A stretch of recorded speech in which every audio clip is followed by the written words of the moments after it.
ஒரு ஸ்பூன், ஒரு ஸ்பூன் கடுகு, ஒரு ஸ்பூன் வெந்தயம், இவ்வளவு.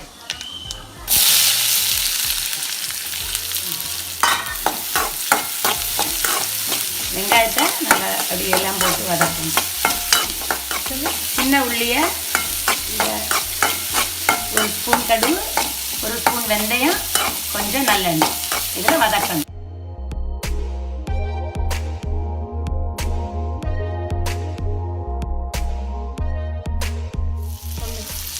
கொஞ்சம் வெள்ளைத்தூள், கொஞ்சம் இஞ்சி சதைச்சி வச்சா வெள்ளைத்தூளும் இஞ்சி, ஒரு 2 வெள்ளைத்தூள், கொஞ்சம் இஞ்சி.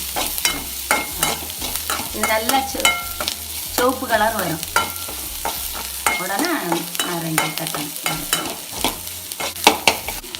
நறுக்கி வச்சிருக்க நார்த்தங்காய், இது சிவப்பு கலர். அதனோட இதையும் இதில் போட்டு மிக்ஸி வச்சுருக்கேன்.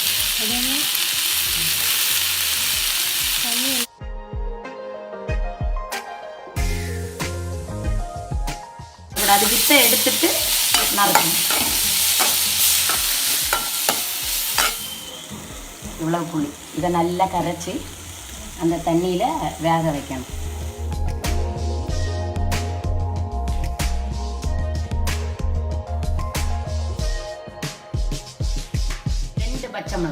2 பச்சை மிளகா பொடி பொடியாக நறுக்கி வசக்கக்கூடாது. இந்த நார்த்தங்க இதுக்கு கூட இப்படி போட்டு வேக வைக்கணும்.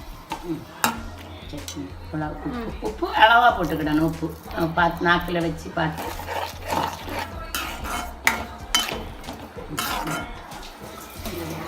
நல்லா காய் வந்து வேகணும். அதில் இந்த காய் பார்க்கும்போது நல்லா அவிஞ்சிருக்கணும். வெந்து இப்படி இருக்கணும். பச்சையாக இருக்க விட பச்சை கலரு நல்ல ஒரு மாதிரி வெந்தா தெரியும் அந்த கலர்.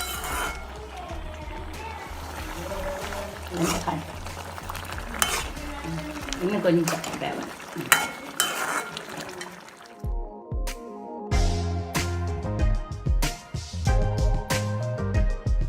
மிளகு பொடி 1 ஸ்பூன், ஜீரகம் கொஞ்சம், ஜீரக பொடி, நல்ல மிளகு பொடி. எந்த மல்லிப்பொடி? வறுத்த மல்லிப்பொடியும் போடலாம், பச்சை மல்லிப்பொடியும்